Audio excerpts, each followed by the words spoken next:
and welcome to yet another episode of Faith and Reason. So, we've got great feedback from the first episode of this Bible series, and today we're looking to continue from where we left off. So, we've talked about the languages that shaped the Bible as we know it, and today I want us to go on. As we're looking at how we came to get the books of the Bible, we need to look at how these books shaped up in history, really, to become the books we commonly agree make up the books of the Bible. And when you open a Protestant Bible, you have two divisions. You've got the Old Testament and you've got the New Testament. Now, these testaments are basically categorizations that help us know whether you are dealing with a part of the Bible that has to do with events that happened before Jesus walked the earth, or whether you're dealing with events that happened when Jesus walked the earth and after Jesus had walked the earth. Now, people have often wondered that if this Old Testament has to do with the events that happened before Jesus walked the earth, then did Jesus read the Old Testament as we know it?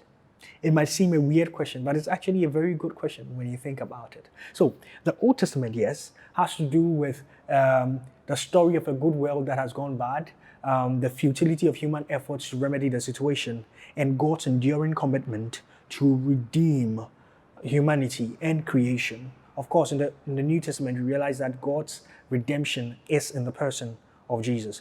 But really, the question about whether Jesus read the Old Testament as we know it can be tackled in a very short way and in a long way. Now, the short answer to that question is not exactly. Okay, Jesus did not exactly read the Old Testament as we have it. Now, in the New Testament, where we have the Gospels, which give us accounts of Jesus' life, you realize that Jesus quotes from books that are in the Old Testament. So, just three examples. Now, in Matthew chapter 4, where Jesus is tempted by the devil, Jesus quotes really from Deuteronomy chapter 8. So, when he says, man shall not live by bread alone, but by every word that proceeds out of the mouth of God, Jesus is quoting Deuteronomy chapter 8. Okay, in Luke chapter 4, when Jesus goes to the temple and he's given the scroll of Isaiah, where he says, the Spirit of the Lord is upon me because he has anointed me to bring the good news to the poor. He has sent me to bind the brokenhearted, to bring liberty to the captives, to open the prison to them that are bound, and to proclaim the acceptable year of the Lord and the day of judgment, to comfort all who mourn in Zion. He's basically reading from Isaiah chapter 61. Okay, and then you've got Matthew 19, where Jesus is given this scenario or dilemma of a marital conflict or the breakdown of the marital institution. And Jesus goes back to Genesis 1 and 2, talking about how in the beginning they were made male and female. And he says, for this reason, a man will leave his father and his mother, be joined to his wife, and the two will become one flesh. Basically, Jesus is quoting Genesis 2. Over there. So you realize that Jesus quotes the Old Testament, except that while he quotes the Old Testament, the Bible, okay, and I use Bible loosely here, but the books that he's quoting are not exactly the Old Testament as we know. So the first thing to note is that, of course, what Jesus would refer to as his scriptures would not be called the Old Testament. I mean, Old and New Testaments are only later innovations that come as Christians who have the privilege of hindsight after Jesus had walked the earth and get to understand that Jesus has come to mediate a new and better covenant for us.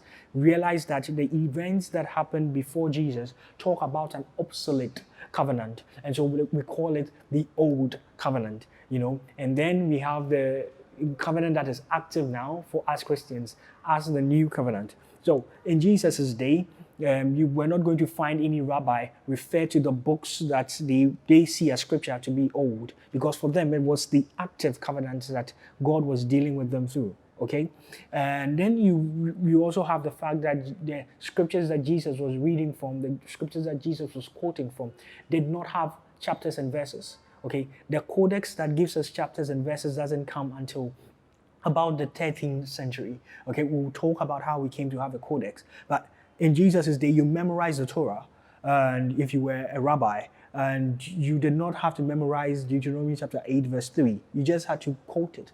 And there were other people who knew exactly which part of the Torah or the writings you were quoting from.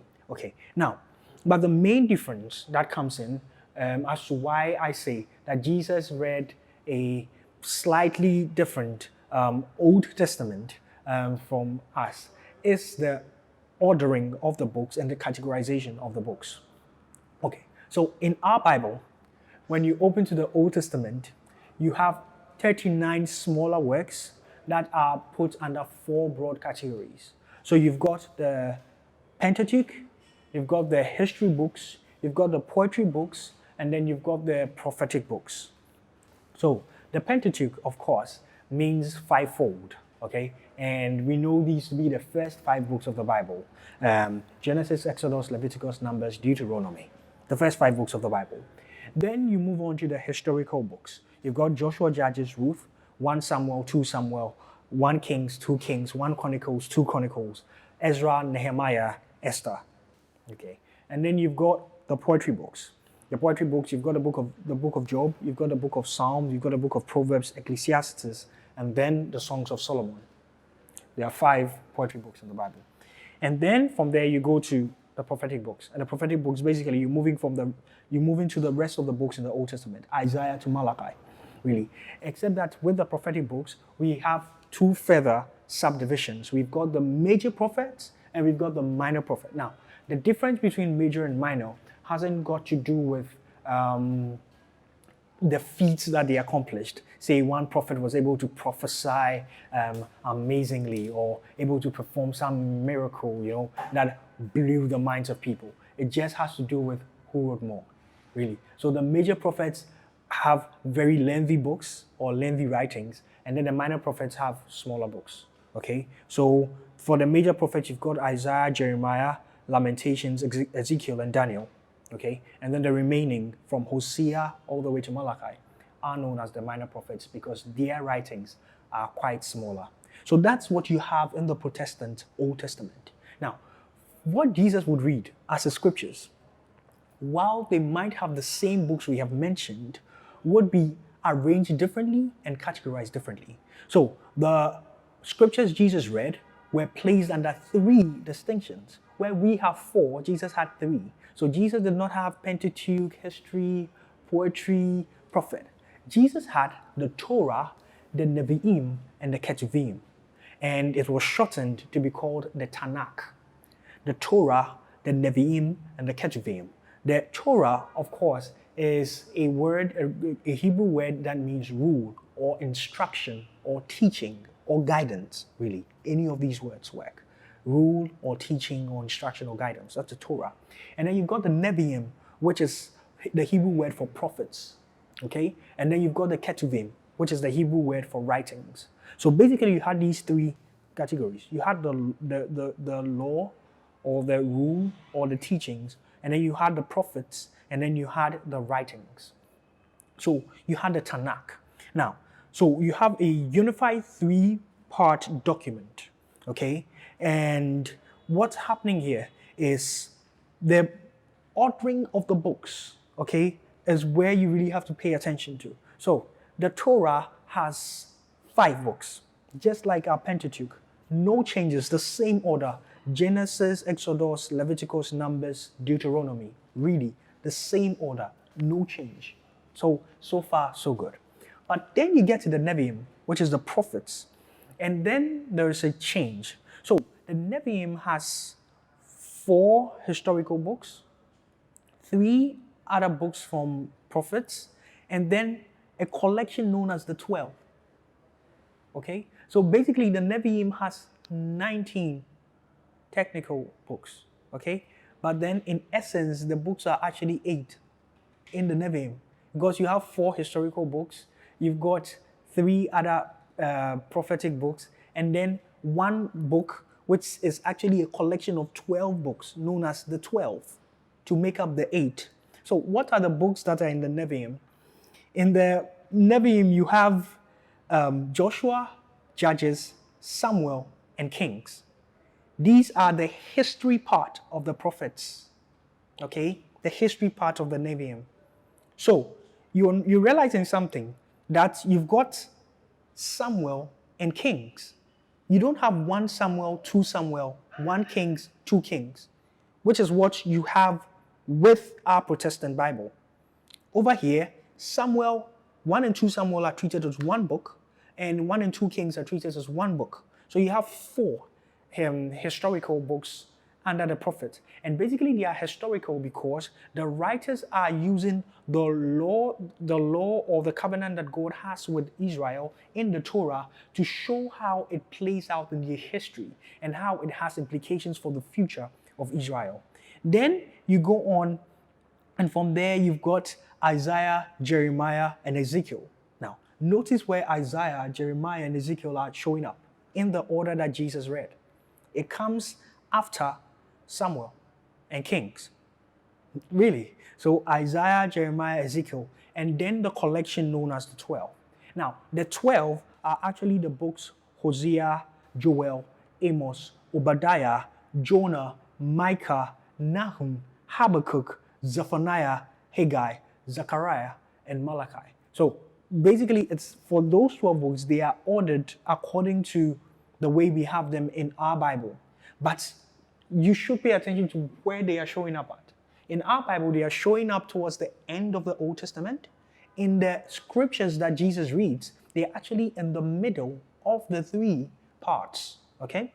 And then you get to the Ketuvim, which is the writings. The Ketuvim mainly has to do with poetic and narrative text. So you've got Psalms, you've got Proverbs, and you've got Job.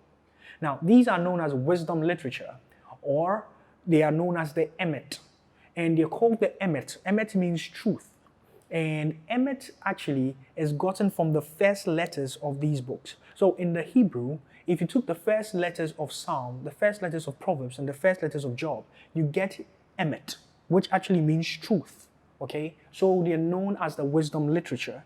So after Emet, you also have the Songs of Songs, Ruth, Lamentations, Ecclesiastes, Esther, Daniel, Ezra, Nehemiah, and then Chronicles. Once again, note the order. So see how it's arranged in Jesus' scriptures. You've got Songs of Songs, Ruth, Lamentations, Ecclesiastes, Esther, Daniel, Ezra, Nehemiah treated as one book, and then Chronicles also treated as one book. So in all, for Jesus, the scriptures that he would read would be about 24 books. We are reading 39 books in our Old Testament, and Jesus has 24. Okay? Now, the books correlate and hyperlink in very, very amazing ways. Okay? When you look at the end of the Torah, the beginning of the prophets or the Nevi'im, the end of the Nevi'im of the prophets, and the beginning of the Ketuvim or the writings, you realize that there are so many hyperlinks, there are so many cross-references. So, when the Torah ends, okay, we have a verse that tells us that there was no prophet in Israel who was like Moses, basically. Now, this is the end of the Torah, and it leads us. It's a very beautiful segue into the prophets, where we get to see all of these prophets who do not match up to Moses. Okay? And then, when you get to the end of the prophets, Malachi 3, in the collection of the 12, Malachi 3 talks about us once again seeing the difference between the righteous and the wicked, between the one who serves God and the one who does not serve God. And then it takes us to the writings. The writings starts with the book of Psalms. In the book of Psalms, you got Psalm 1 that tells us about the man who does not walk in the path of the sinners. It tells us that he meditates in God's law day and night, and that he becomes like a tree planted by the rivers of water. What's happening here? He's actually harking back to just the ending of the prophets, where we are going to see the difference between the one who is righteous and the one who is wicked, by not walking in the path of sinners, sitting in the seat of the scornful. And yet he's meditating on the law of the Lord. He delights in it. Now, that is a cross-reference to Joshua 1, where we are told in the book of Joshua that this book of the law should not depart out of your mouth. Okay? And it goes on to tell us that he shall be like a tree planted by the rivers of water whose leaves do not fail. That is a cross-reference back to Genesis 1, 2, 3, where there is a tree of life at the creation. So we are being told that the person who would actually walk in righteousness and not do wickedly before God is going to be the promised human that we're looking for. And he's going to be like the tree of life. Okay? So it's a very beautiful cross-reference that's going on. Very beautiful hyperlinks that are going on, really. And just for the lack of time, but we could have gone into a lot of these references in the Old Testament, how beautiful, the authors put them there. Now, but then we need to ask ourselves, who put these documents of the TaNaKh together? Okay? Who put these documents together that gave us the Old Testament? Well, we've got Moses and David. They are some of the most famous contributors to the TaNaKh. You would read the New Testament and Jesus would quote the TaNaKh and say, Moses said you should do this or that. Moses told you that you should do this or that. And basically when you see somebody use Moses, they are not exactly saying that Moses wrote that or whatever they're saying. They're just using Moses as a reference for the Torah, because Moses was seen as the head or the poster boy of the Torah. Okay. In the same way, in the book of Acts, after the day of Pentecost, when Peter is preaching that first sermon for the church, and he quotes the TaNaKh and talks about how David said, "You will not let your Holy One see corruption." Now, Peter might not be implying that David literally said those lines. He's just referring to the fact that it is part of the writings, and David is seen as the poster boy for the writings. Okay? Now, what I'm trying to say here is that the reality for the formation of the TaNaKh is that there are other people who contributed to the Torah, the prophets, and the writings other than Moses and David. And these people are anonymous people that we refer to as prophetic scribes. Now, do not forget that the scrolls of the Torah, the Nevi'im and the Ketuvim, were mostly taking shape across generations. They were mostly written with the later perspective of these prophetic scribes. They used the history of Israel. They used the narrative of ancient Israel. They used the poems of ancient Israel to tell the story of God and his redemption in the larger composition of the TaNaKh. Now, an easy example that I use to push this point forward about how we have anonymous contributors adding to the books of the Old Testament as we have them is Deuteronomy. Now, we all attribute the first 5 books of the Bible to Moses. And we are not wrong. Moses, there is very good evidence that Moses writes a lot of the books of the first 5 books of the Old Testament. Now, but when you get towards the end of Deuteronomy, Moses dies. Who writes the last few chapters of Deuteronomy when Moses is dead?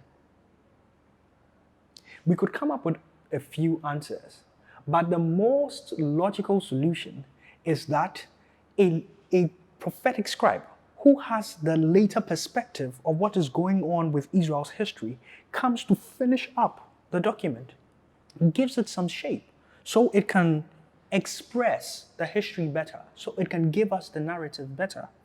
Now, in the Old Testament, you have the story of Elijah going to a town that had bitter waters, and they asked him to, heal their waters. So he asks for a cup of salt, and then sprinkles the salt on the water, and the water actually becomes whole to taste again. And the writer who's writing this says that the water has remained safe to drink till this day. Now, till this day really is quite vague. If I'm in 2022 reading and I see till this day, I'm beginning to think, does it mean the water is safe to drink today? Now, someone would say, well, I'm going to take up the Bible on this and then go to whatever geographical area it shows him and says, I'm going to look for this water body. Chances are good that he gets there and the water body does not exist. Has the Bible lied? No. The scribe that wrote that history is writing with his time perspective. And he's saying that as at the time that he was writing, the water was still safe to drink. So he says, as it still is today. He's not saying in 2022. He's referring to whenever he was writing the TaNaKh, or that particular book of the TaNaKh. Okay, so if I were to say that Ghana has not had any precedent as unto Kwame Nkrumah, just like the Old Testament says Israel did not have any prophet as unto Moses, you can only say that when you have the privilege of hindsight, when you can observe presidents who have come after Kwame Nkrumah and realize that none of them match up to him, then you can make that statement. In the same way, it only had to take a scribe with the later perspective of time to look at the prophet that had risen in Israel after Moses and say, okay, there's been no prophet in Israel as unto Moses. So you've got anonymous contributors adding to the shape.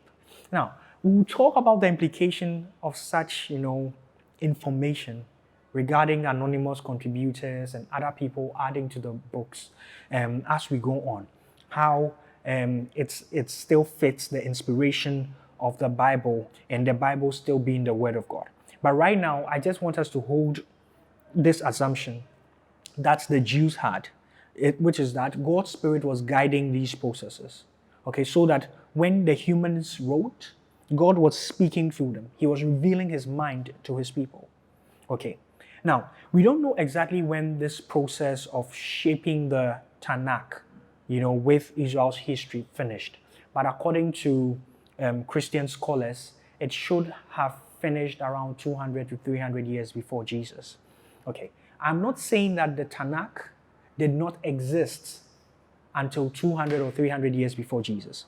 I am saying that the process of fine-tuning the TaNaKh did not finish until 200 or 300 years before Jesus. So the final shape of the TaNaKh gives a prophetic lens to the history of Israel in a way that shows that God is committed to the redemption of humanity and creation as a whole. So they are taking the things that have happened, but they are writing them with a perspective just so they can show the hand of God through it all. When you're reading the Torah and you see God dealing with humans, telling them he would take them to a new land and he would give this land to the ancestors. He's still dealing in real estate. So you are reminded of Genesis 1. You're reminded of the creation story, basically. Yeah. But then the first humans fail the test that God gives them, where they do not obey God's dictates so they can rule with God, but they make their own choice and disobey God. So they are sent into exile. So humankind is waiting for an exodus from exile back to home. Okay, and this exodus is going to be a repeated theme throughout the TaNaKh. So you will later see Babylon built up, and it's in our Bibles it's seen as Babel. Okay, Babel is built up where human beings want to take the place of God. They want to become like God. God confuses their language, and they go on. Later, God calls Abram and Sarai from Babel and tells them that, and it's implying that whereas people are determined to become like God, God has chosen people who would submit to him and through whom he would rule the world. And we seem to be happy because we think, okay, the promised seed that was told us in Genesis 3 after mankind fell, who would come and bruise the head of the snake, even as the snake bruises his heel, is going to come from Abraham and Sarai. But then we read about how Abraham is a liar, a coward, a man who cannot protect his wife from the serpent figure of the Pharaoh. We read about how Abraham's children or descendants are into trickery. Jacob tricking his father into the blessing, Joseph and his brothers, and how they are envious of him, the sex scandals that are going on right there in the Torah. You realize that there's a lot of gloom. We really have to still look for another seed. Then you can go forward, you have Moses, you have the closest person we come to finding someone who would become the seed for us. But then Moses himself gives in to his beastly nature and disobeys the rule of God. You've got David and how he's a man after God's own heart and how he's conquered, and you're thinking he might be the one. But David also takes that which is not his, just like in the narrative of the fall, mankind sees that which is forbidden and looks goodly to them, so they take it for themselves. So you realize that we are left desperate, scratching our heads, wondering who the promised human will be. Basically, what these authors are doing, these Moses and David and Asaph and all of these other prophetic scribes are doing, is that they're taking the history of Israel, they're taking the narratives that are in Israel, and they're weaving the thread of God's redemption through it. They are showing us human futility, but they are showing us God's enduring commitment that in the end, He will come through for us, not human beings. Okay, now someone would ask, if the TaNaKh was okay for Jesus, and Jesus was okay with reading 24 or 25 books, why did we have to change the order? Why did we have to make it into 39 books? Why did we even have to change the name from TaNaKh to the Old Testament? Now, I think there are many answers, but here's what I would go for. Number one, regarding the Old Testament. Now, Old Testament, as Christians use it, actually refers to obsolete covenant, okay? So we are referring to the events that had to do with the covenant that was in place before this better covenant that we claim to have as Christians. Of course, there are Jews today who are still reading the TaNaKh, who do not call it the Old Testament at all, because for them, that covenant is still active. It's not obsolete. Okay, but for us, we have the privilege of hindsight, we have the privilege of Christ, and we are so convinced that Christ has come to broker and mediate a better covenant for us. So that covenant is old. So that's why we call it the Old Covenant. But the reordering has to do with non-Jewish readers, okay? Because of the global nature of the Christian faith, chances are good that whoever reads the books of the TaNaKh or the Old Testament is going to be a non-Jew. And it is rearranged in a chronological order under different genres, just so that we, the modern readers, would better understand what is going on. So really, it's actually out of thought for us, really, modern readers as non-Jewish readers, so that we better understand what's going on. So the TaNaKh that Jesus read is intentionally designed, an intentionally designed collection of documents regarding Israel's history. You see God's covenant promise to Israel, but you also see God's covenant promise to all of humanity. And through these writings of human beings, through the narrative, the history, the poetry of ancient Israel, God is offering words of divine wisdom for life, and He's giving future hope for humanity that will be revealed in Jesus. So that really is the Old Testament that Jesus read. We will get to the New Testament on our next episode and see how we came to get the 27 books of the New Testament even after Jesus had walked the earth. This has been another episode of Faith and Reason. Do type up your questions. We'll still send the link around that we sent before the series started, so you can bring in any questions you still want answered on this series.